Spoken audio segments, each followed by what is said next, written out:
만나 뵙게 돼서 반갑고요.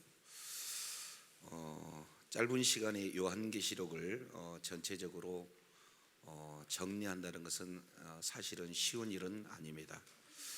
그리고 목회자 아마 100분에게 요한계시록을 말씀해라 그러면 아마 100가지 다 해석 방법이 차이가 있기 때문에 그간의 어려움도 없지 않아 있고요.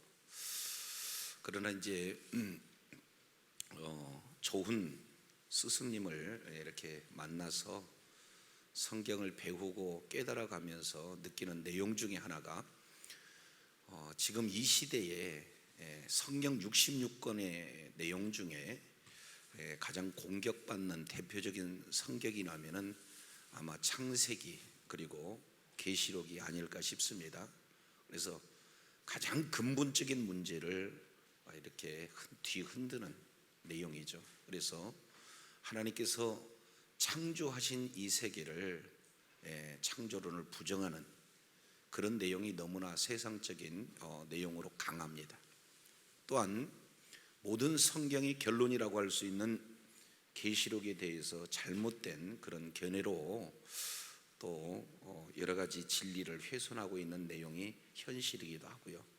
그래서 방금 이제 우리 원장 대표 목사님이신 김기남 목사님을 통해서 소개를 받으셨지만 세계에서 가장 성경을 잘 가르치시는 우리 강 총장님을 스승으로 모셨고 그간 많은 그렇게 배움과 지도를 통해서 그나마 성경을 볼 수 있는 관점이 생겨서 너무 감사하고, 그래서 오늘 전해드릴 그런 내용은 어쩌면 제 개인의 내용보다는 잘 배웠던 내용들을 요약 정리하는 그런 어떤 내용이 되겠습니다.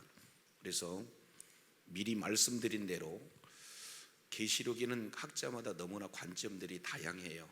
그래서 이런 내용들을 견해가 맞지 않다라고 생각해서 마음을 닫으시면은 많은 것들을 놓칠 수 있습니다. 그래서 지금까지 어떤 관점으로 요한계시록을 봤던 오늘 이 시간 조금 내려놓으시고, 우리는 어떻게 하면 성경 속에서 한 영혼이라도 주님의 품으로 이끌 수 있는가 하는 영혼 사랑하는 마음으로 요한계시록도 보게 되어지면은 요한계시록만큼 전도에 이렇게 탁월한 교과서가 없습니다.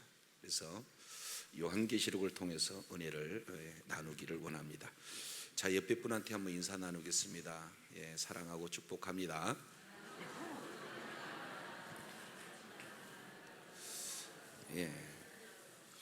가장 요한계시록 오늘 주어진 시간에 간단한 해석 원리 5가지 이 핵심 원리만 알아도 요한계시록 전체를 이해하는 데 굉장히 도움이 될 겁니다. 그래서 이 해석 원리 5가지를 항시 이렇게 소유하게 되면 이제 그 다음부터는 상당한 내용들이 깨달아지게 되는 거죠. 요한계시록은 총 404절로 구성이 되어 있습니다. 그 중에 278절, 약 68.81% 내용이 구약을 직접 내지는 간접적으로 인용을 하고 있어요. 그러니까 요한계시록을 아무리 많이 읽고 암송하고 그리고 또 늘 가까이 접한다 할지라도 요한계시록만큼은 자체의 해석으로 불가능합니다. 그래서 구약적 배경을 알고, 그리고 두 번째 내용은 바로 1세기 당시의 정황, 찌찌민 레벤 이렇게 표현하고 있습니다만 그 1세기 당시의 정황을 조금 더 공부하게 되어지면은 7교회 같은 내용을 해석하는데 참으로 도움이 됩니다. 그래서 요한계시록을 공부하기 이전에 먼저 구약적 배경을 알아야 되고, 그리고 또한 1세기 당시에 그런 여러 가지 정황, 이 내용들을 잘 알게 되면은 해석에 상당히 중요합니다. 이걸 근거로 해서 해석 원리 5가지를 먼저 말씀을 드린다면, 계시록 1장 1절 내용을 보면은 계시라고 나와요. 계시. 그래서 요한계시록은 한마디로 표현한다면은 계시다 이렇게 표현할 수가 있습니다. 그러니까 계시니까 요한계시록을 계시 관점으로 봐야 되겠죠. 그리고 두 번째 내용을 통해서 살펴보면은, 두 번째는 3절 내용에 이렇게 표현합니다. 예언이다 이렇게 표현해요. 계시서이면서도 동시에 예언서이기 때문에 계시가 무엇인지 그리고 예언이 무엇인지 먼저 용어 정리가 진행이 되면은 계시록의 전반적인 내용을 이해할 수가 있게 됩니다. 세 번째 내용을 통해서 보면은 1장 4절입니다. 1장 4절 내용을 보면은 편지 이렇게 얘기했습니다. 그래서 바로 계시록은 서신서예요. 그러니까 서신서에 주어진 핵심 그 내용을 알게 되어질 때 더 풍성하게 깨달을 수 있게 됩니다. 네 번째 내용을 통해서 보면은 마지막 19절 1장 19절 내용을 통해서 살펴보면은 요한계시록은 자체적으로 해석을 하고 있습니다. 그러니까 아주 중요한 내용 같은 경우에는 요한계시록 저자가 요한계시록 내에서 해석을 하고 있기 때문에 이 요한계시록에서 주어진 해석된 성경이다. 이것을 우리가 염두해 두어야 됩니다. 다섯 번째 이 내용은 여기 한 편의 설교다. 한 편의 설교다. 자, 1장 우리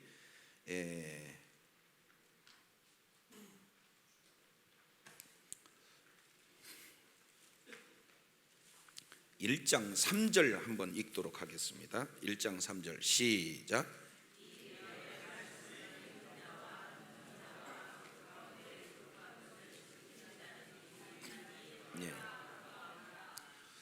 원문 내용으로 살펴보게 되면은 읽는 자, 그리고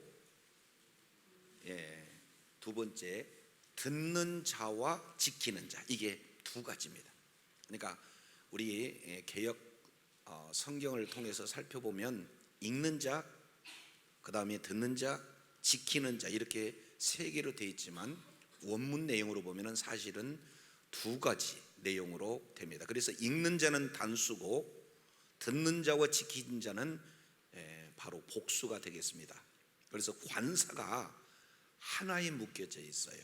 그렇기 때문에 바로 듣는 자는 곧 지키는 자다라는 그런 내용이죠.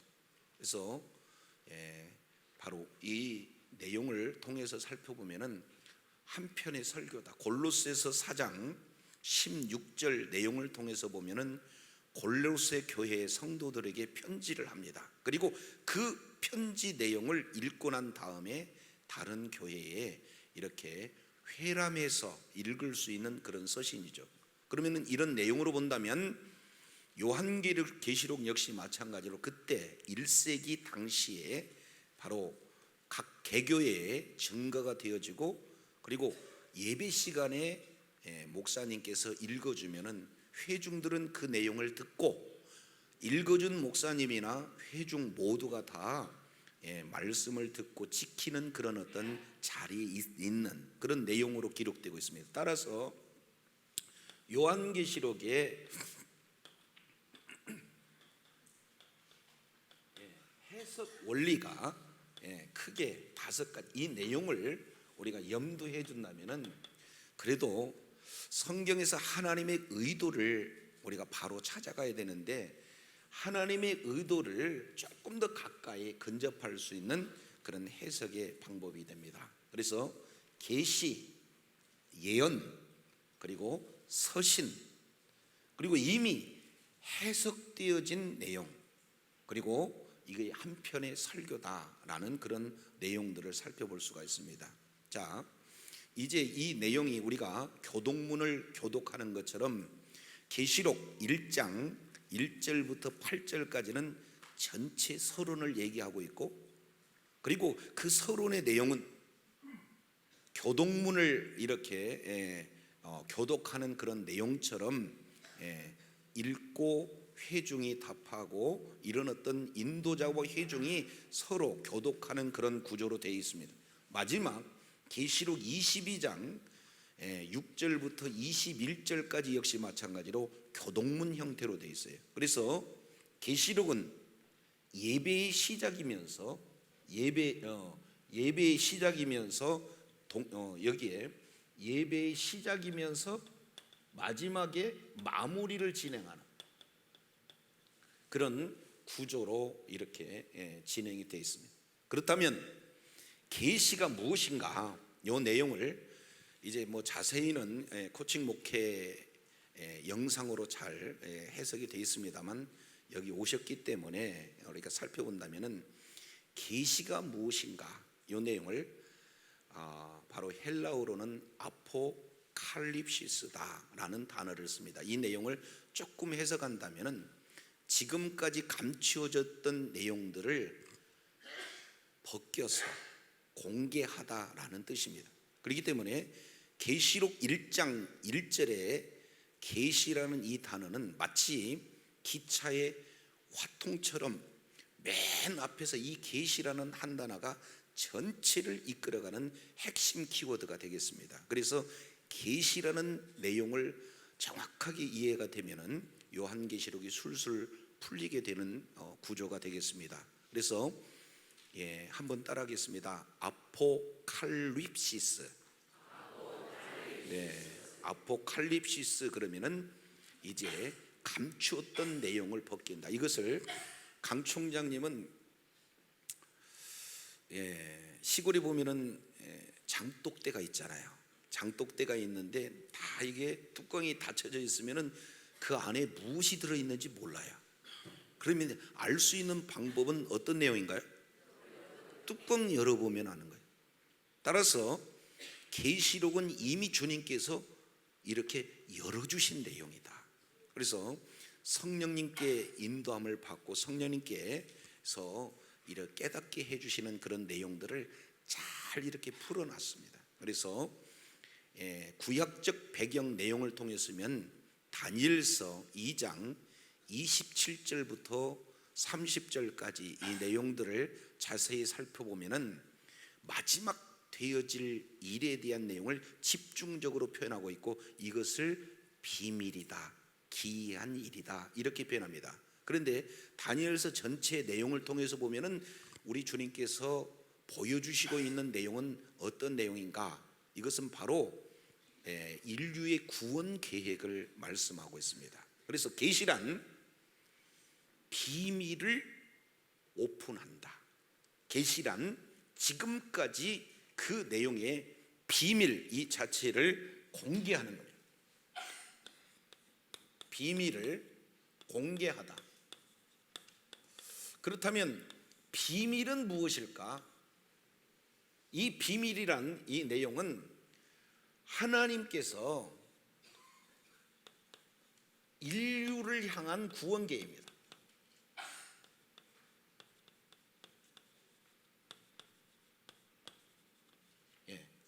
인류를 향한 구원 계획이 지금까지는 비밀이었다는 거죠. 근데 예수님께서 이 땅에 오셔서 하나하나 공개하셨던 그런 내용들을 살펴보게 됩니다. 그러면은 비밀을 공개하는데 그 비밀은 하나님의 구원 계획이다.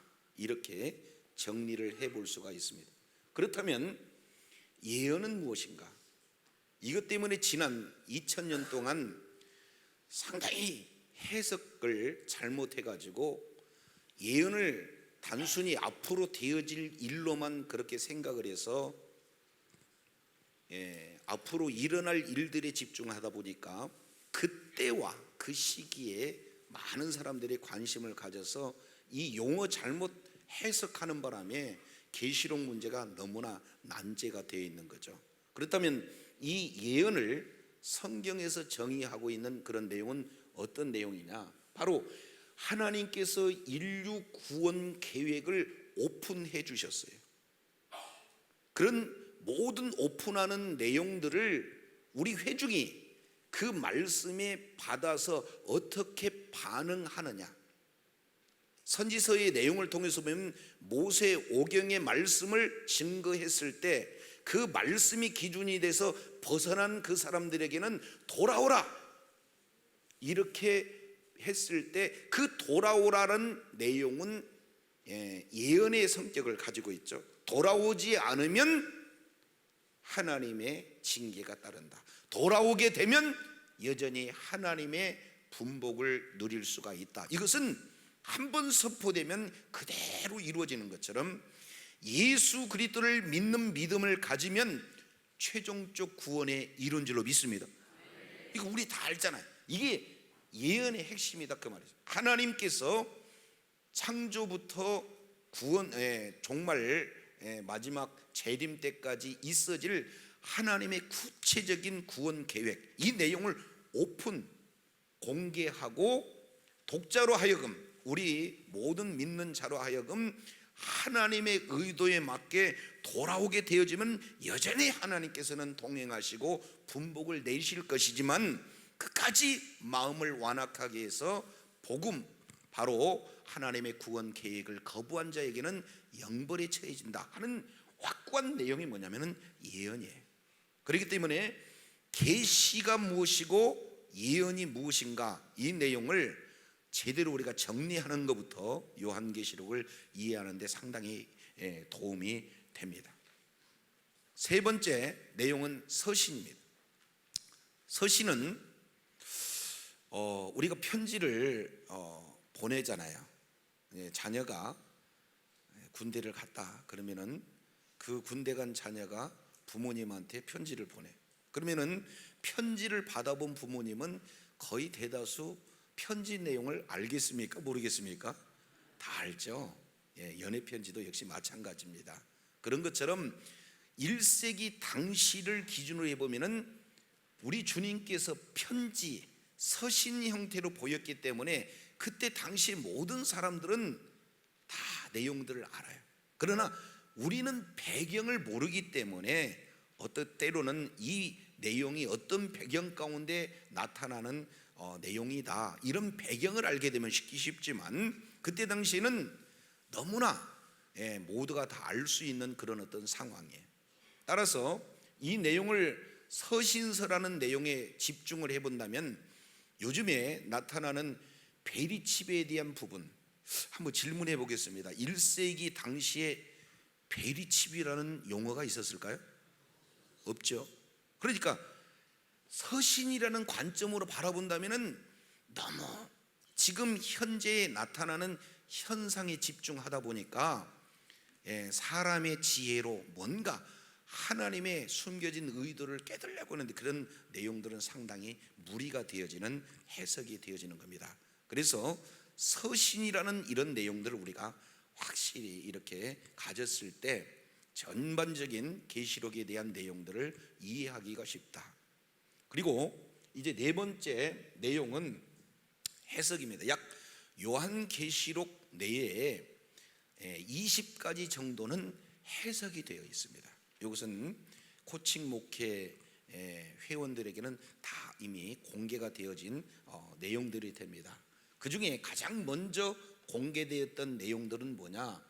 1장 19절에 나와 있는 내용이 됩니다. 오른손에 7별을 붙잡고 계시는 바로 주님. 그러면 7 금초대 사이에 다니시는 그런 어떤 주님의 모습을 보였는데, 그렇다면 금초대는 무엇인가? 7별은 뭔가? 이게 자의적 해석이 될까 봐 가장 중요한 내용들, 이 부분들은 1장 19절에 다 해석을 해놨습니다. 특히 요한계시록 17장 1절 이하 내용을 통해서 보면은 많은 무리에 앉아있는 음녀 이렇게 표현해요. 그러면 거기서 어떻게 많은 무리에 사람이 앉아있을 수 있을까? 우리의 일반적인 사고로는 그렇게 생각할 수 있잖아요. 그래서 다르게 해석하지 마라 해가지고 그 뒤에 내용을 보면은 여자는 누구고 물은 무엇이고 일곱 머리 열불, 이 내용은 무엇인가 자체 해석하지 말라고 성경은 일일이 해석을 해놓고 있습니다. 자, 그런데 이 내용은 아주 중요한 키는 해석을 해놨지만 모든 것을 해석을 해놓지는 않았잖아요. 그래서 이 해석하는 원리의 가장 중요한 내용이 이제는 우리가 히브리 사고로 바라볼 수 있는 히브리인들이 가지고 있는 문학 구조, 그 내용을 미리 공개해서 다 이렇게 아시겠지만은 키아즘 구조다라는 구조가 있어요. 자, 키아즘 구조에 대해서 안 들어보신 분 다 아시죠? 안 들어보신 분도 계시네요. 이건 헬라어의 키라는 이런 구조로 이렇게 되어 있습니다. 키. 이 구조로 이렇게 되어 있기 때문에 요 부분은 요 내용으로 본다면, 자, 요것을 키다 해 가지고 키아즘 그랬습니다. 키아즘. 요것을 우리나라 말로 본다면은 대칭, 병행, 순환구조, 이 대칭, 병행, 순환구조. 자, 이면과 이면은 대칭이다. 그리고 여기가 A, B, C, D, C-B, A- 이런 내용으로 보면은 A와 A-는 병행인 거죠. 그래서 A와 A-는 같은 구조. 그리고 B와 B-는 같은 그런 병행이 이렇게 진행이 되는 겁니다. 어제 누가복음 24장을 우리 대표 목사님께서 이렇게 아주 열정적인 강의를 진행해 주시고 그 배경을 키아즘 설교로 진행하는 거 보셨죠? 그래서 이 엠마오에서 이제 엠마오로 내려가는 사명을 잃은 제자. 그런데 마지막 내용을 봤더니 다시 예루살렘으로 돌아온 제자. 그러면은 떠났던 제자가 다시 돌아온다는 개념에서 병행이다 하는 그런 내용들을 이렇게 볼 수 있게 되는 겁니다.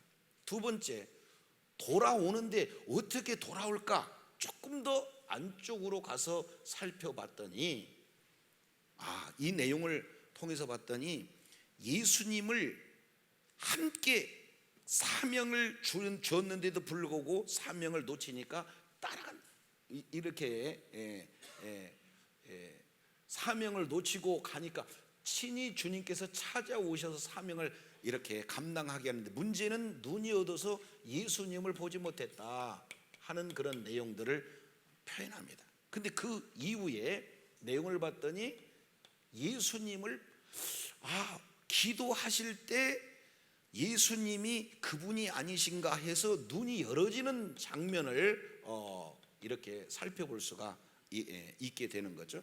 자, 이게 이 예수님을 보지 못하고 예수님을 이렇게 보는 그런 내용으로서 이렇게 병행 이렇게 되는 겁니다. 세 번째 내용을 통해서 보면은 어떻게 보지 못한 사람을 어떻게 할까? 가가지고 도마처럼 손바닥에 이렇게 못 박힌 흔적을 보여주면 되잖아요. 근데 우리 주님은 그런 방법을 쓰시지 않아요. 그것은 도마 개인에게 적용되지만 모든 전체에게 적용될 수 없기 때문에 이제 우리 주님께서는 말씀을 들어서 회복을 시킵니다. 그래서 구약성경, 모세오경, 시편이 바로 나에 대한 기록이 아니냐 하면서 왜 예수님께서 십자가에서 죽으셔야 되고 또 살아날 수밖에 없는 그 근거를 모세오경, 시편 그리고 예언서를 통해서 우리 주님께서 친히 가르쳐 주시는 거예요. 그런데 가르쳐 주시기 전에 너희들의 마음이 왜 이렇게 완약하나, 믿는 것이 왜 이렇게 더디냐, 이래 주님께서 친히 책망해 주시는 내용이고, 또 하나는 우리 주님께서 완전히 시편 내용을 풀어서 해결해 주는 내용인데, 그러면 여기 잘 보세요. 여기 내용을 보면은 가장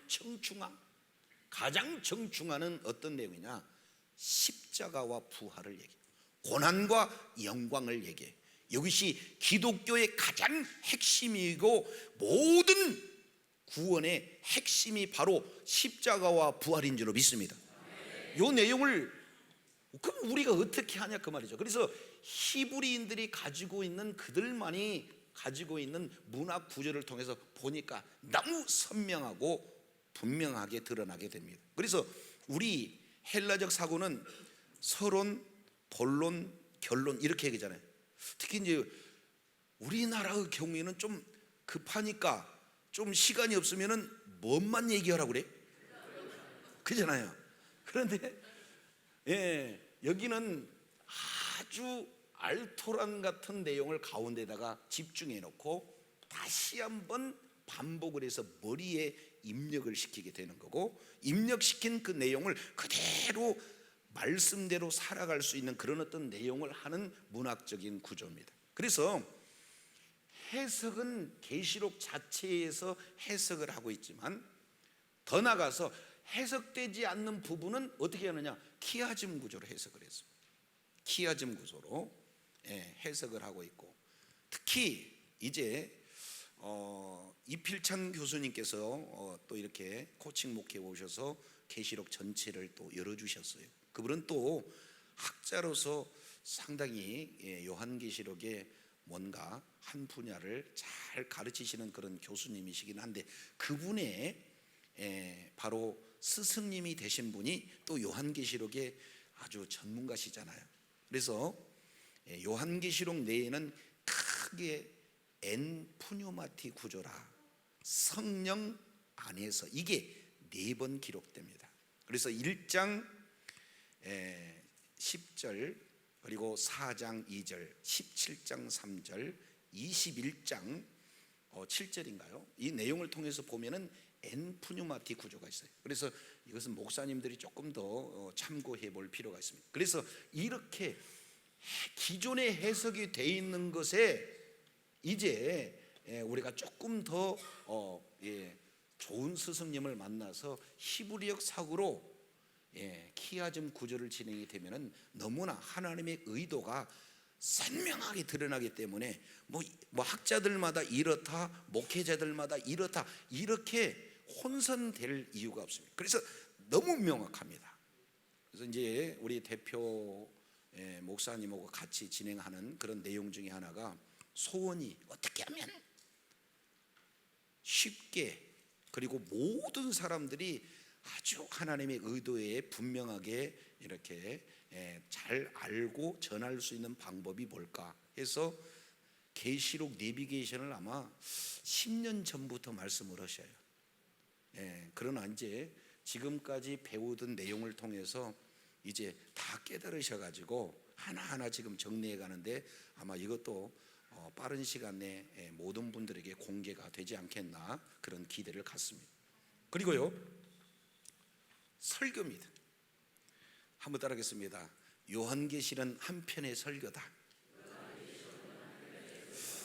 자, 설교를 진행한다 보면은 설교문이 있게 설교를 하는 분도 있고, 설교문이 없는 상태에서 설교를 하는데, 만약에 설교문을 진행한다, 그대로 이렇게 읽는다 그러면 읽기만 해도 은혜가 되잖아요. 그러니까 계시록이 그런 내용이에요. 당시에 1세기 당시에. 그래서 구약적인 맥락, 그리고 1세기 당시의 문학 사회적인 그런 정황, 이런 내용들이 배경이 되면은 설교 형태이기 때문에요, 이 말씀을 듣고 깨달을 수 있고 이 말씀을 듣고 결단할 수 있는 그런 어떤 내용이기 때문에 바로 모두가 다 공유하는 거예요. 그래서 우리는 그때, 그리고 그곳 1세기 당시로 가서 그때 하나님의 의도가 무엇인가, 이런 내용들을 찾게 되면은 아주 이렇게 균형 잡힌 그런 해석이요, 지금 아주 잘못된 난무한 그런 어떤 해석하고는 차원이 다르다 하는 부분들을 먼저 이렇게 말씀을 드리고, 그렇다면 강 총장님을 통해서 공개되었던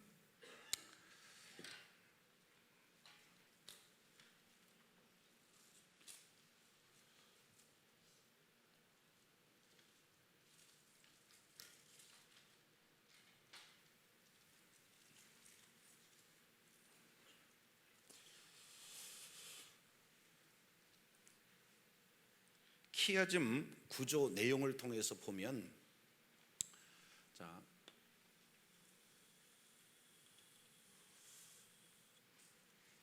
이렇게 1장이잖아요.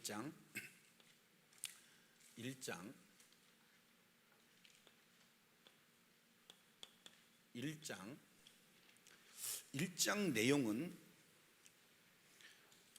예수님의 계시입니다.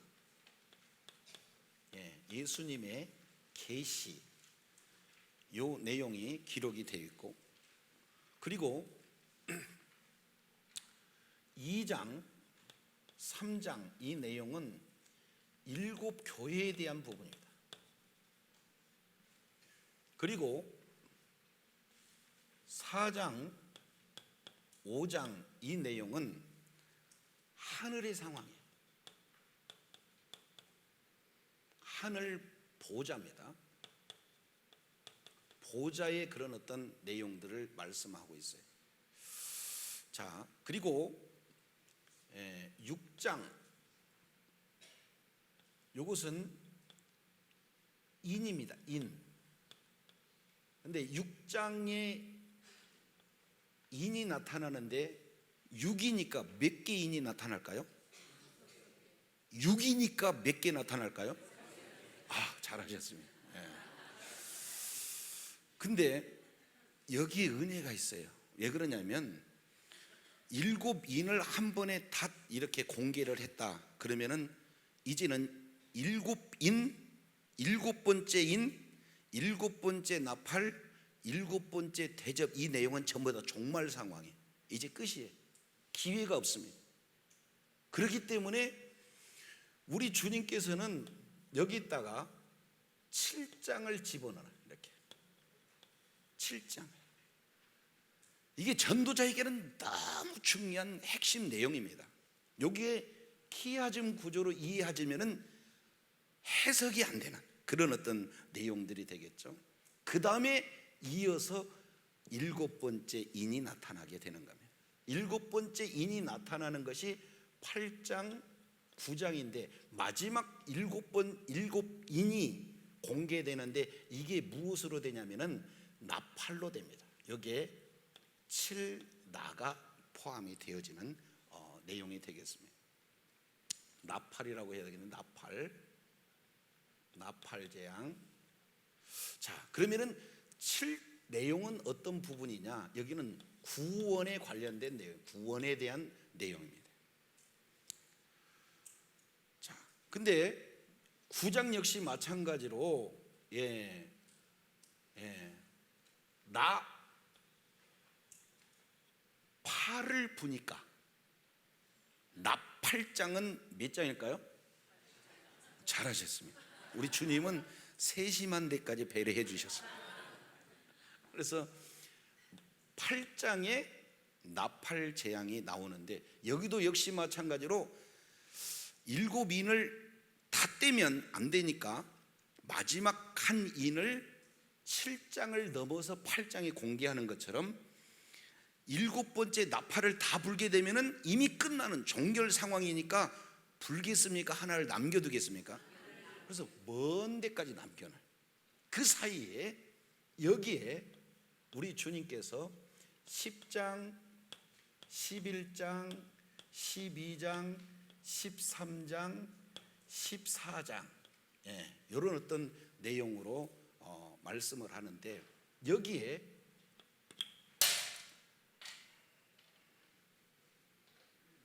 자 11장 15절부터 19절, 11장 15절부터 19절에 드디어 7번째 나팔을 불게 됩니다. 그러니까 여기도 역시 마찬가지로 뭐가 있습니까? 여기 10장 11장 여기에 삽경 하나가 들어가고, 여기에 삽경 두 번째, 삽경 세 번째가 이렇게 들어가요. 그리고 이어서 7번째 나팔이 들어가요. 쏟아지는데 아무런 종말적 그림이 그려지지 않아요. 그런데 갑자기 12장, 13장, 14장 이 내용이 이제 이어서 삽경으로 진행이 됩니다. 그래서 12장 네 번째, 13장 다섯 번째, 14장 여섯 번째. 이 내용은 또 이제 김기남 목사님 또 어떤 분입니까? 이거 도표를 아주 쉽게 만들어서 다 배포될 때니까 안 적어도 되세요. 이미 다 아마 지불이 되는 걸 지급이 되는 걸로 이렇게 알고 있습니다. 그래서 웬만한 것은 쉽게 해가지고 어떻게 하면 퍼줄까 이런 어떤 내용들을 이렇게 갖고 있기 때문에 이거 안 적어도 돼요. 자, 이해만 하시면 됩니다. 자, 그래서 12장, 13장, 14장 이런 어떤 내용으로 진행을 하고, 결국에 15장, 16장 이 내용은 이건 대접 재앙입니다. 대접 재앙이 되어지는 거죠. 그래서 계시록의 경우는 7이라는 숫자가 굉장히 많이 나옵니다. 7이라는 숫자가 굉장히 많이 나오는데, 이 7이라는 내용이 약 한 20회 정도 나와요. 그 중에 대표적인 내용이 약 3개. 그렇게 해서 이 내용을 요약해 본다면 한번 따라하겠습니다. 인나대. 그래서 인나대 이렇게 표현해요. 이것을 학자들은 3대 7중 재앙 이렇게도 표현해요. 강 총장님은 이 내용을 제1환란, 제1환란, 제2환란, 제3환란 이렇게 표현해줘요. 자, 그리고 이제 다 끝났잖아요. 그러면은 결과가 어떻게 진행이 되는가? 여기에 17장부터 18장까지 17장, 18장 이 내용은 바벨론에 관련된 내용이 소개가 되고 있습니다. 음녀, 이제 관점은 17장은 음녀에 관련된 내용을 얘기하고 있고, 18장은 똑같은 내용인데 바벨론에 대해서 말씀을 하고 있습니다. 그리고 19장 이 내용은 예수님의 재림을 말씀을 하고 있고, 그리고 20장은 뜨거운 감자,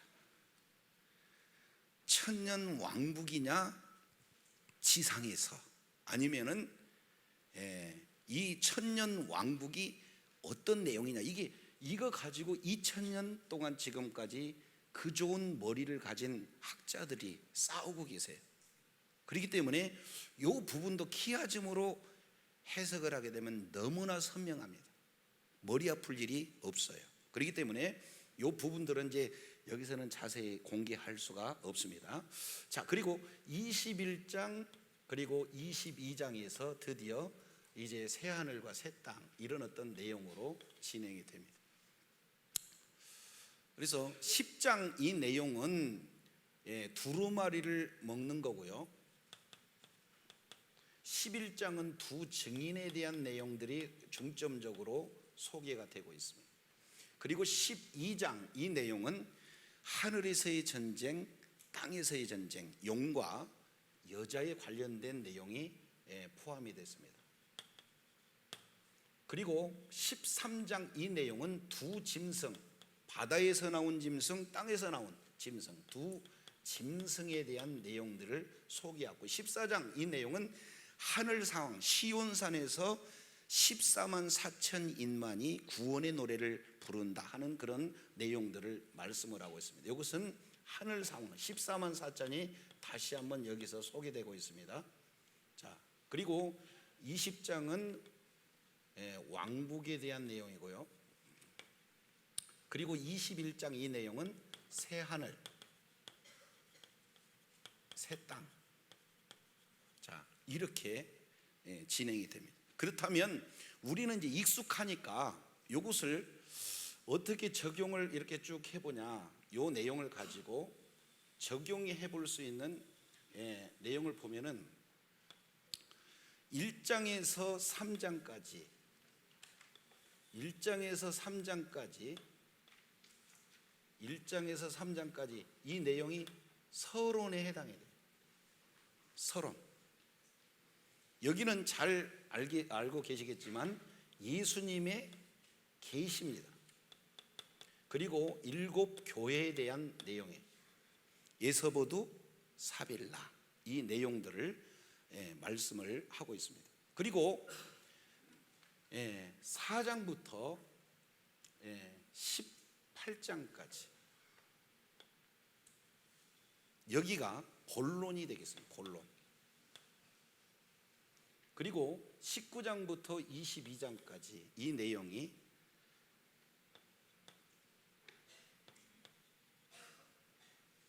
(19장부터 22장까지) 이 내용이 결론, 이렇게 됩니다. 우리들에게 헬라적 사고로 본다면은 서론, 본론, 결론. 그러니까 요한계시록은 참 쉽습니다. 이런 구조로 본다면 서론, 본론, 결론, 이렇게 진행이 되고 있죠. 근데 이제 이 내용을 해석함에 있어서 1장 19절이 반운익이라는 학자가 해석하는 그 내용을 한국교회 전체 많은 목사님들에게 큰 지대한 영향이 있어서 그 내용이 지금까지 이렇게 상당히 많은 이렇게 해석의 중심을 갖게 됩니다. 자, 이 내용을 보면 그게 옳다는 게 아니라 그분이 주장하는 내용들을 말씀하고 있습니다. 1장 19절 내용을 보면은 지금 있는 일, 그죠? 1장 19절. 자, 우리 한번 읽어볼까요? 1장 19절 시작.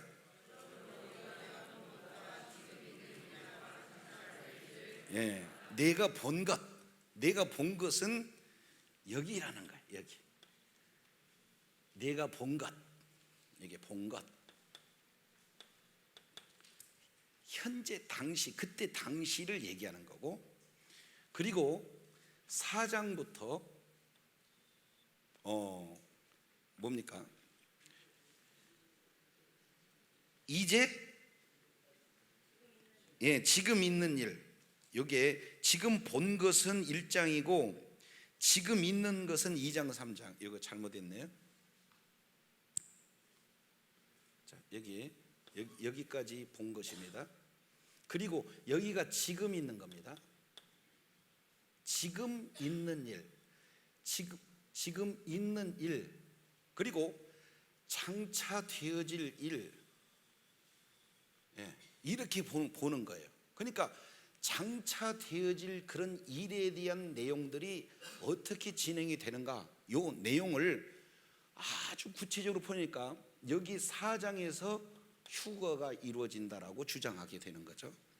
이 내용은 이제 거기 종강 예배 때 1장 1절에서 8절까지 이렇게 진행하겠지만 여기에 이제 대표 목사님께서 이 내용을 자세히 설명을 해 주실 겁니다. 이 내용을 보면은 장차 되어질 그런 일에 대한 부분들이 어떤가 키화점 구조로 보면은 너무나 선명하게 드러나게 되는 거예요. 그래서 이런 어떤 해석에 대한 내용은 뭐 이렇게 지금까지 많은 분이 따랐기 때문에 무시할 수는 없어요.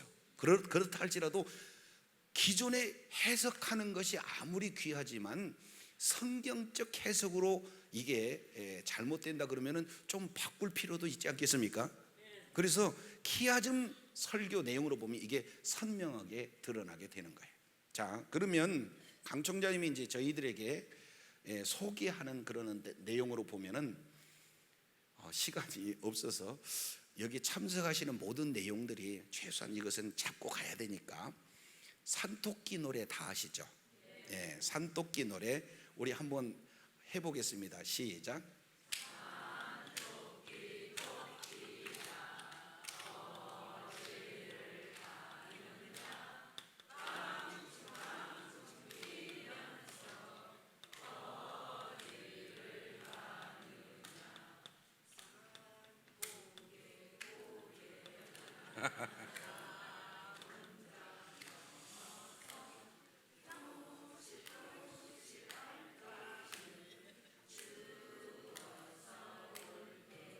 협조해 주셔서 감사합니다. 자, 이걸 개사하겠습니다. 하인구 나천두 이적포대 가느냐 태바 왕세 어디로 가느. 한번 다시 시작. 하인구 나천두 이적포 가느냐 태바 왕세 어디를 가느. 따라하신 분들은 신상이 좋아요. 자, 한 번만 더 하겠습니다. 좀 빨리 박수 치면서 시작. 하인구 나천두 이적포 가느냐 태바 왕세 어디로 가. 여기만 시작. 하인구 나천두 이적포 가느냐 태바 왕세 이쪽만 시작. 하인구 나천두 이적포 가느냐 태바 왕세 어디를 가느냐. 4장 5장이 하예요. 하늘 상황입니다. 그 다음에 6장이 인입니다. 그리고 7장은 구원에 관련된 내용입니다. 그 다음에 8장 9장은 나팔에 대한 내용이고요. 그 다음에 여기 10장 이 내용은 아주 큰 힘센 천사에 대한 내용을 말씀하고 있고요. 그리고 11장은 두 증인이. 자, 이것도 적으실 거 없습니다. 왜 그러냐면 김계남 목사님 다 만들어놨어요. 성경책에 끼어다니고 보기만 하면 됩니다. 그러니까 우리는 뭐만 하면 되냐면 하인구 나천 여기까지 이렇게. 그러니까 친절하게 다 해놨어요. 그러면은 계시록이 한눈에 보이겠습니까? 안 보이겠습니까? 딱 보여요. 전체 내용이 이런 스토리로 진행이 되는 거라. 기초적인 해석이 원리는 어떻고, 그리고 전체적인 내용이 어떤 부분이구나, 이 내용을 알게 되면은 계시록은 결코 어려운 내용이 아니다. 이 부분들을 말씀을 드릴 수가 있습니다. 자, 그러면은 이제 전반적인 내용, 우리가 여기 자 보셨으니까 하늘, 그 다음에 하늘 상황, 인 상황, 구원 상황, 나팔 상황, 천사, 두 증인, 그 다음에 이스라엘입니다. 이스라엘. 그 다음에 요 이스라엘이라는 내용은 최종적으로 승리한 이스라엘 시온 산에서 하나님께 찬양을 드릴 수 있는 그런 이스라엘은 이스라엘을 통해서 예수님이 탄생하시는 그런 어떤 내용을 정정합니다. 그리고 12장 이 내용을 통해서 보면은 적그리스도 12장이 적그리스도, 그 다음에 13장이 적그리스도네요. 12장이 이스라엘이고, 그리고 14장이 포도송입니다. 14장 적그리스도, 이게 포도송이에요. 마지막 14장 이 내용을 통해서 보면은 알곡 추수가 있고 포도송이 추수가 있어요. 예수님의 추수가 있고 천사의 추수가 있고 완전히 대비를 진행하고 있는 내용들을 보게 됩니다. 그리고 15장 16장 이 내용은 대접을 이렇게 표현하고 있고, 그리고 18장 이 내용은 17장 이 내용은 바벨론입니다. 여기 대접이고요, 바벨론. 그 다음에 바벨론이 18장, 그 다음에 17, 18 이 내용입니다.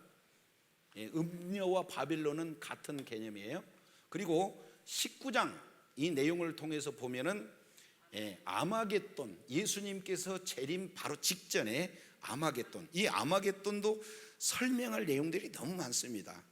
그때 예수님 당시에 재림할 그 당시의 아마겟돈과 지금 현재 우리가 아마겟돈을 어떻게 적용해야 될 건가, 이 부분들을 너무 선명하게 지금 말씀을 하고 있게 되는 거죠. 그 다음에 20장은 왕국이요, 그리고 21장 22장은 새하늘과 새 땅, 이런 어떤 내용으로 진행이 됩니다. 자, 그러면은 이제 산토끼 노래만 진행하면은 강총장님이 이것을 표현해요.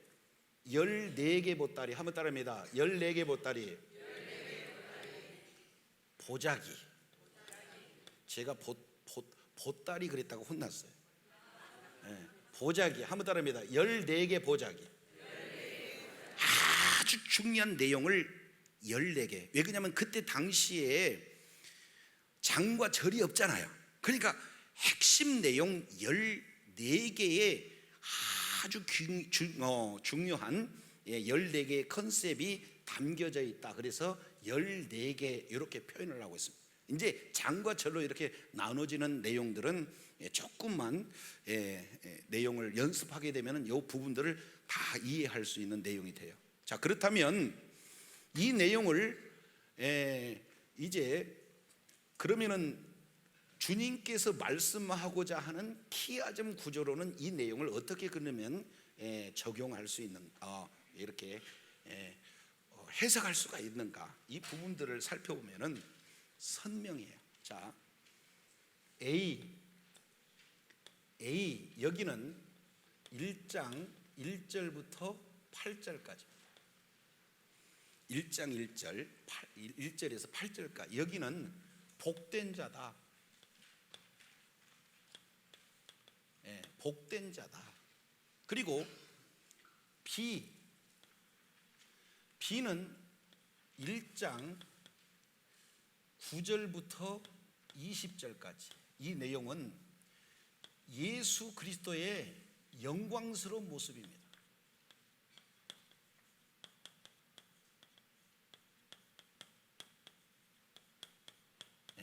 예수님이 얼마나 영광스러운가, 이 내용을 1장 9절부터 20절까지 진행하고 있어요. 그리고 세 번째 이 내용은 이제는 2장 1절부터 3장 22절까지, 이 두 가지 컨셉으로 딱 나눠집니다. 하나는 축복이고 또 하나는 심판입니다. 좀 달리 표현한다면 이긴 자와 진 자, 이 부분들을 말씀을 하고 있습니다. 가장 중요한 핵심에 대한 내용이죠. 결론 중의 결론. 요거 이제 놓치면 안 돼요. 요 부분은 4장 1절부터 19장 21절까지. 요게 예심 선교회가 있어야 할 이유이기도 하고, 사실은 성경 전체에서 이 말씀을 하기도 하고, 그리고 여기 참석하는 모든 부분들이 이 말씀에 뜨거워져야 할 그런 핵심의 내용이죠. 이것은 뭐냐? 세상 나라가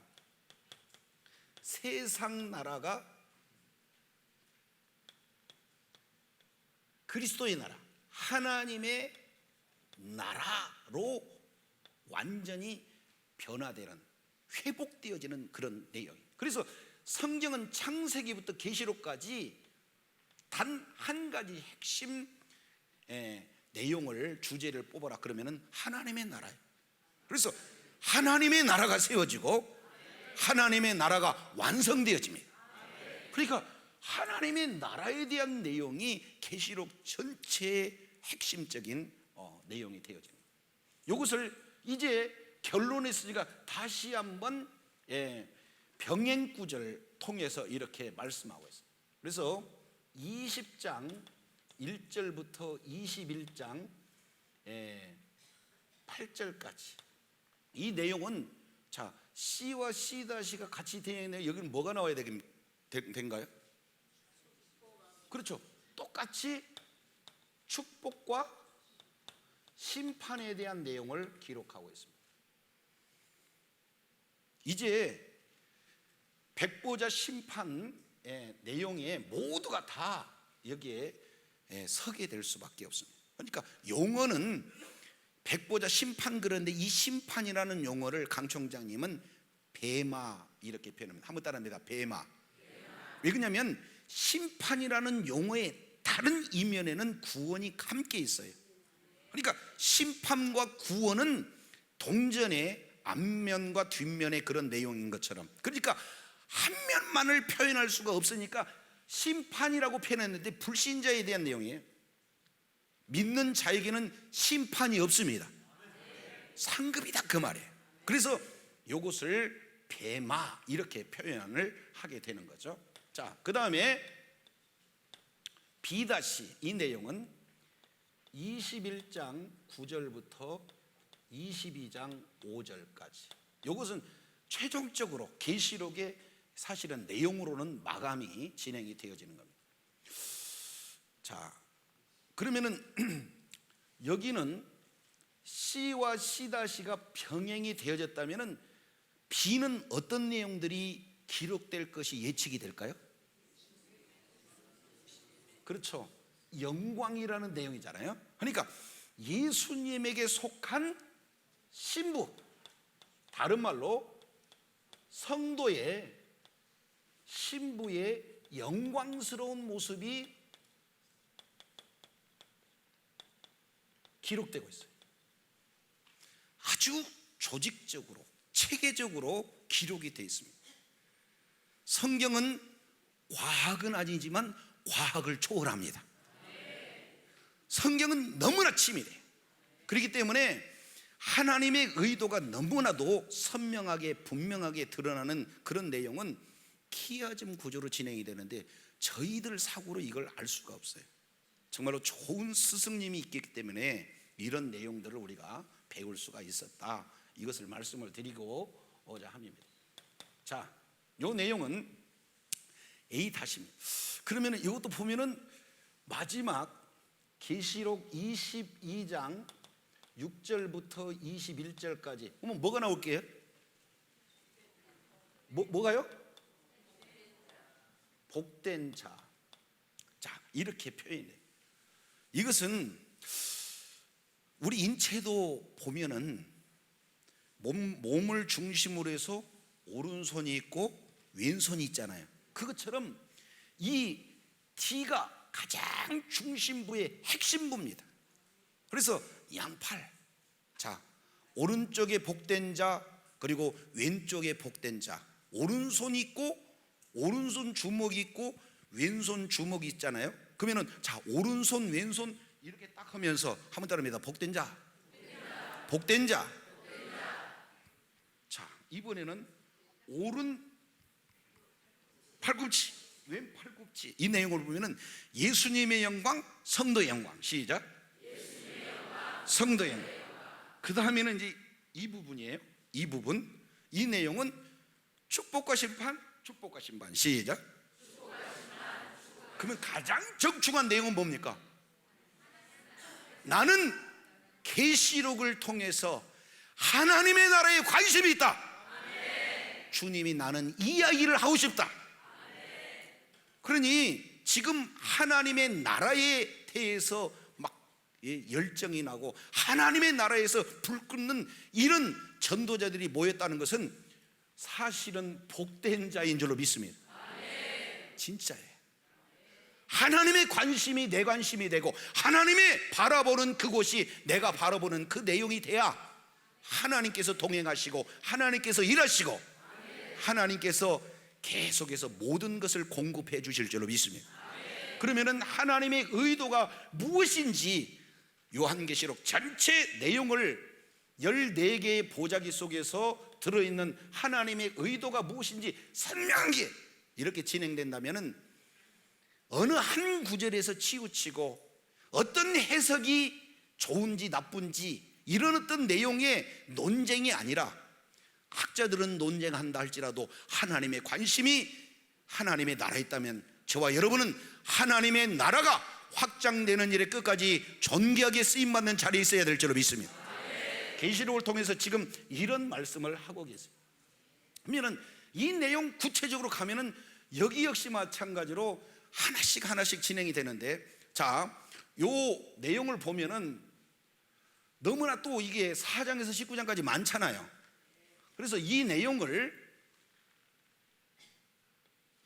A, B, C, D, C-, B-, A, A-. 자, 이렇게 키아즘 구조로 이렇게 진행이 돼요. 요것을 자, 그러면 4장 1절부터 8장 5절까지 요게 인에 관련된 내용입니다. 요것은 성도가 어떻게 고난을 받고 그리고 고난에 나와 있는 그런 어떤 내용에 여러 가지 심판에 관련된 내용이 소개가 되고 있습니다. 자, 두 번째 내용을 보면은 8장 6절부터 9장 21절까지 이 내용은 불신 세상입니다.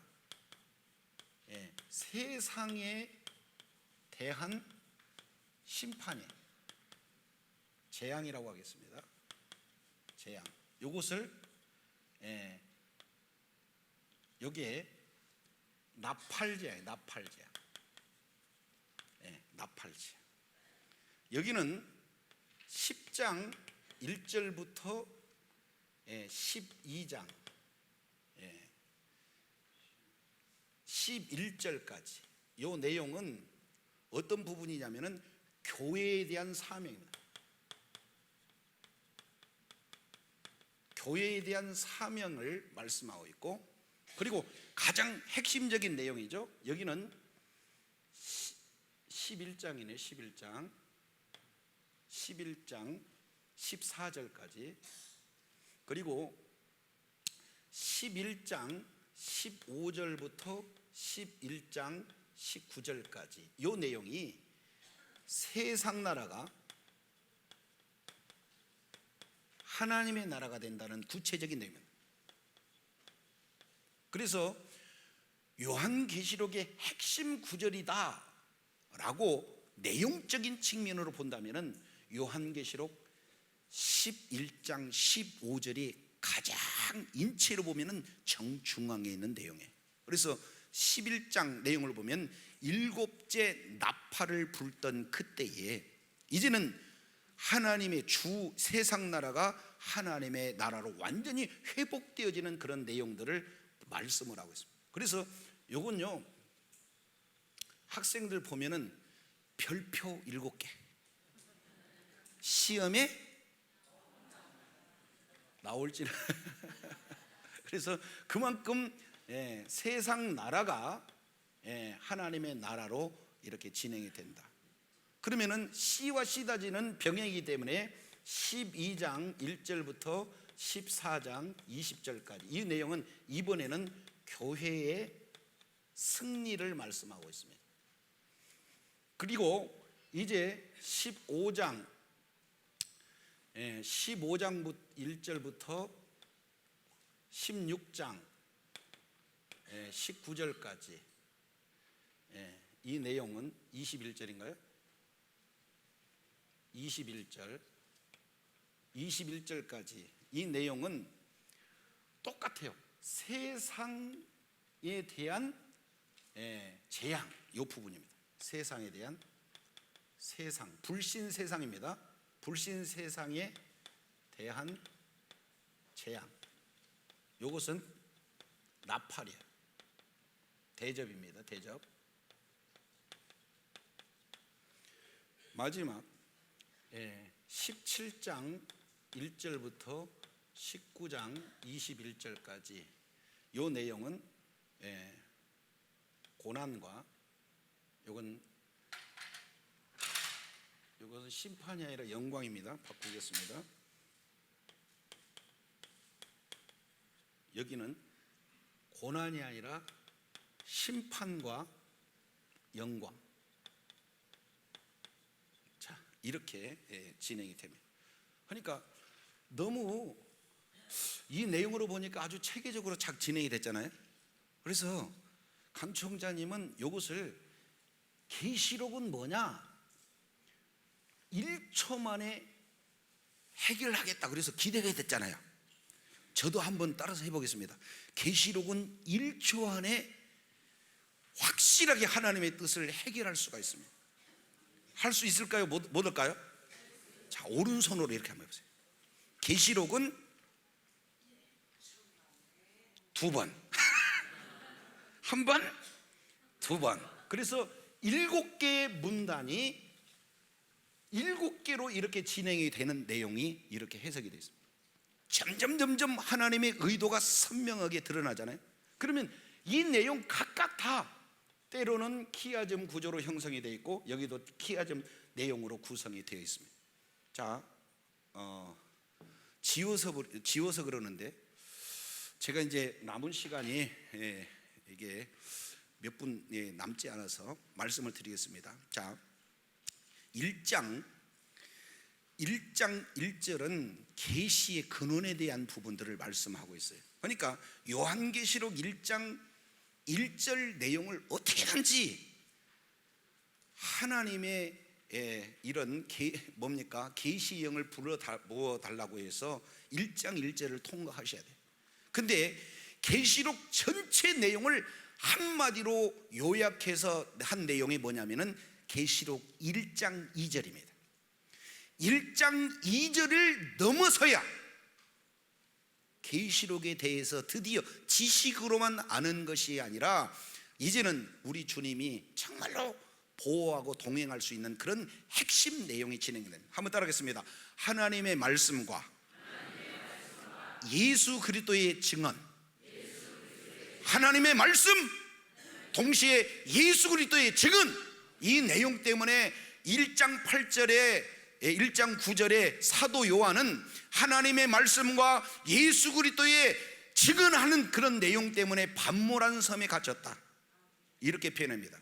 그러니까 복음을 증거하면 증거할수록 우리들의 삶 현실 속에는 밤모라는 섬은 나타나요. 사도 요한은 우리를 대표하는 성도들의 대표적인 내용이기 때문에 1세기 당시에는 사도 요한이지만 지금의 우리들의 모습과 똑같습니다. 그러나 가장 큰 권력 앞에 로마 황제 권력은 아주 대단하지 않습니까? 그 권력 앞에 사도 요한은 너무나 무기력해요. 아무것도 할 살 수 없는 그런 내용입니다. 그러나 반모섬에서 주님을 향해서 기도했을 때 그 기도의 내용으로 대접이 쏟아지고, 그 내용으로 나팔이 쏟아지고, 그 내용으로 대접이 쏟아져서 심판의 기도가 큰 도구로 쓰임받는 줄로 믿습니다. 우리는 약하지 않습니다. 말씀이 있습니다. 말씀을 붙들고 기도하면 됩니다. 그러면 하나님께서 이제 일하시는 거예요. 그래서 요한을 통해서 보여주시는 환상, 이 내용이 바로 요한계시를 통해서 증언되는데, 요게 아까 봤던 4장의 하늘 상황이 보여져요. 하늘 상황 1장에서 계시의 모습이 약 예수님의 9가지 모습으로 드러나는 게 계시록 21장의 내용을 통해서 보면은 똑같은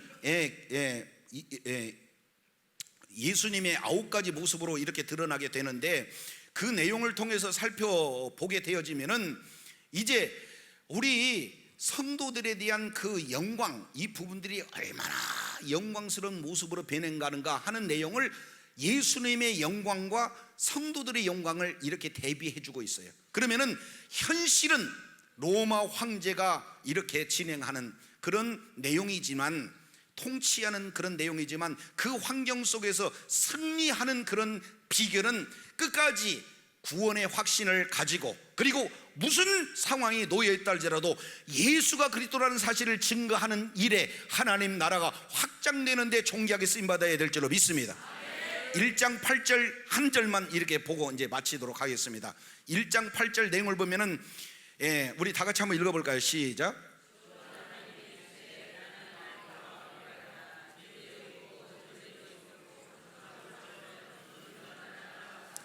한번 더 합니다. 주 하나님, 주 하나님. 이건 간단한 내용이 아니에요.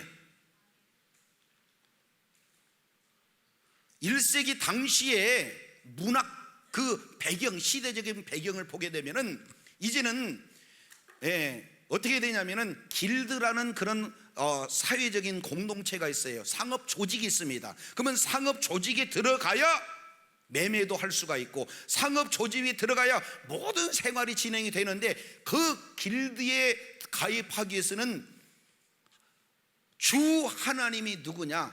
황제라고 고백을 해야 들어가요. 그러니까 시대적으로 예수 그리스도를 믿는 믿음을 가진 사람들은 주 하나님이 가이사냐, 아니면 주 하나님이 바로 우리 주님이냐, 이 기로에 놓여 있는 거예요.